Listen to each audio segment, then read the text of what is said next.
경기도 몇 대 몇을 해볼 건데요. 이번 총선에 경기도에서는 60석을 놓고 진검승부가 벌어지고 있습니다. 21대 총선에서는 민주당이 51석, 미래통합당이 7석, 정의당 1석, 그리고 그 직전 20대 총선에서는 민주당 40석, 새누리당 19석, 정의당 1석이었습니다. 대표님, 예. 경기도 판세 몇 대 몇입니까?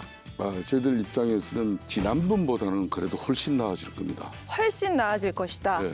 그러면 7석에서 얼마나 늘어난다고 봐야 할까요? 그 배 이상은 좀 늘어나. 배 이상, 네. 14석, 15석. 구체적으로 저는 이야기는 하지 않습니다만은 예. 이 이제 반도체 벨트와 또 이번에 우리가 공천한 인사들 중에서 상당히 경쟁이 있는 사람들도 많아요.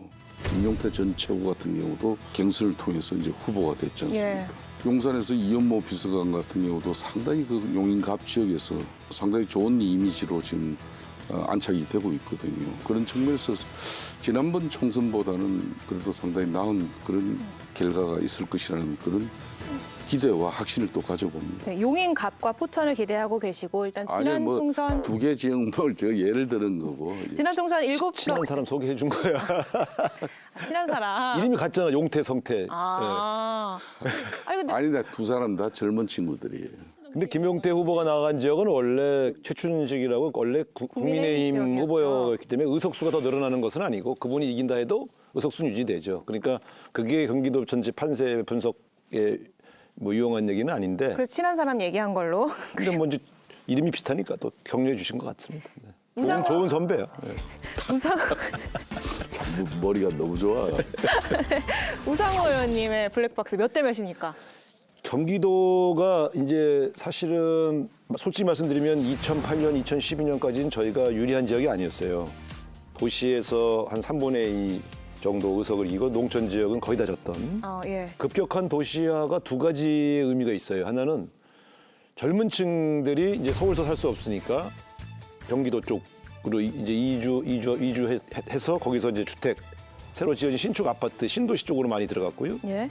그다음에 이제 지금 말씀하신 것처럼 영구 단지들이 형성되면서 젊은 소위 엘리트들이 그 신도시를 기반으로 거기서 출퇴근을 하는 우리에게는 그쪽 지역의 신도시들에서 굉장히 우리가 성공할 수 있었던 배경입니다. 어떤 전체적으로 제가 판단할 때는 지난번 51석이었는데 지금 제가 보는 분석으로는 46석 플러스 알파 5석에서 6석 정도가 줄 가능성이 있다.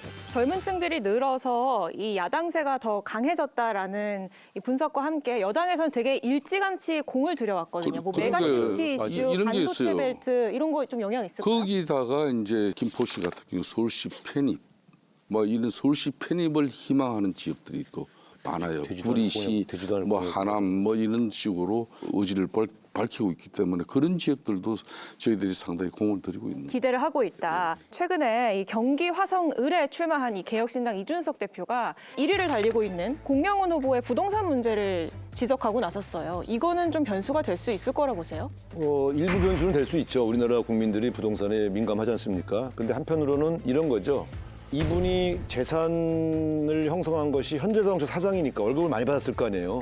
그러니까 이 양반이 월급을 많이 받아서 저희 재력을 쌓은 것 그 자체를 문제 삼는 게 아니라 그건 이미 국민들이 다 알고 계시겠죠. 그 재력을 왜 아들에게 증여를 했느냐 이런 문제 아니겠어요. 그래서 네. 그거는 이제 공영 후보가 불법은 아니지만 국민 정서상 그건 죄송합니다라고 사과를 했고요. 근데 그렇게 되면 이제 후보의 해명으로 이것은 클리어됐다 이렇게 저는 보는 편입니다. 현대차 사장 공용훈 사장을 갖다가 민주당이 영입한 그 장본인 저분이에요. 정말요? 아니 저는 조언만 했지. 뭐 영입은 다른 분이 했어요. 아니 여기 진주 후배예요. 사장 저 후배인데 내가 좀 만나서 공용훈 사장을 데려 우리 당 쪽으로 제가 좀 생각이 있었는데. 근데 먼저 만나고 계셨던 그리고 거예요? 먼저 만난 뭐 건 좋잖아요. 그런데 보니까 뭐 좀 가깝게 지내고 다니더라고 옛날부터 이러니까 결국은 뭐. 난 좋은 사람들하고 오래 만나. 그러니까 그래서 내가 야 공사장 공용훈 사장 사장이- 딱 민주당 딱 가는 거 보고 아유 저 우리 둘이 다 알지만 우상호 좋은 선수가 사람이에요. 결국 한 건 하나 싶은 거예요. 근데 어떻게 됐든 그 군대 가 있는 아들에게 편법 정리잖아요, 분명하게. 예? 그 자금 자체는 편법은 아니고 그 증여의 시기가 조금 공용훈 이제 사장이 증여는 원래 자기 재산을 주는 거니까. 편법 정리를 목적으로 이렇게 토지를 갖다가 매입하고 또 정적하고. 이거 시청자분들이 헷갈리실 이거는- 수도 있어가지고, 그러니까 뭐 제안이 풀리기 하루 직전에 그러니까. 증여를 했는데 이걸 뭐 내부 정보를 알고 이 전날 이걸 한 거 아니냐라는 의혹이 지금 현대자동차 제보가 사장이 되고 개발 정보를 있는 어떻게 알아요? 현대차 사장 입장에서는 CEO로서는 상당히 중요한 의사 결정을 하고 모든 정보를 알 수밖에 없죠. 개발 정보, 자동차 아유. 사장이 부동산 사장이면 몰라도 아유. 개발 자동차 아니, 사장이 뭐 회사 라인을 갖다 증설하는 그 엄청난 부지를 확보하는데 그걸 사장이 모르고 앉아있다 누가 믿겠어요. 그런 측면에서 의혹이 이거는 있는 것이고 이 부분에 대해서 정치가 공사장이 고향 후배까지 공격을 하는. 명명백백하게 밝히지는 못했어요. 이준석 후보가 그 이슈로 상승세를 피면서 공룡훈 후보의 어떤 현재의 지지율을 그러면 뒤엎을 수 있느냐 예. 하는 분석이잖아요. 그게 중요한 거죠. 제가 볼 때는 최근에 발표한 여론조사 결과를 보면 대개 52% 정도 대 20몇 %대 이렇게 돼 있지 않습니까? 예. 두 분의 이제 지지율 격차가 국민의힘 후보는 아예 뭐 관심도 없게 돼 버렸고 뭐 굳이 그 이야기는 그게 안 들어가도 돼. 통상적으로 아, 당을 진짜 사랑하시네 보니까. 아니 아. 참 근데 이게 상대당 후보를 저런 식으로 보낸단 말이에요. 아주 지능적이에요. 참, 뭐 제가 똑똑하긴 하죠. 근데 근데 예를 들면 공영훈 후보에게서 진짜 뭐 충격적인 무슨 비리와 뭐 국민들이 너무너무 실망하는 만한 사건이 터지지 않는 한 그러니까 막 불법이 네. 있지 않는 근데 그분은 한 그렇게 살아온 분이 아니에요. 그렇기 때문에 제가 볼 땐 아마 그 일주일 사이에 이준석 후보가 공영훈 후보를 제끼고 당선될 가능성은 저는 거의 없다 이렇게. 알겠습니다. 그럼 주목할 만한 지역구 이번에 우상호 의원님이 꼽아주셨죠. 네, 역시 이제 화제 지역구죠. 화제 많은 언론이 지역구. 제일 주목하고 있는 분당갑. 분당갑. 예, 그 안철수 후보 대 이광재 후보, 이광재 후보 대 안철수 후보가 붙어 있는. 이 지역은 사실은 어느 정당이 압도적으로 우위를 점하던 지역은 아니에요. 예. 근데 경향적으로 민주당이 좀 열세였던 건 맞아요. 여기서 이광재 후보가 오차범위 아니지만 상당히 격차를 벌리기 시작했다. 흐름이 좋아지고 있다는 점에서 굉장히 관심 있게 이 결과가 어떨 거냐.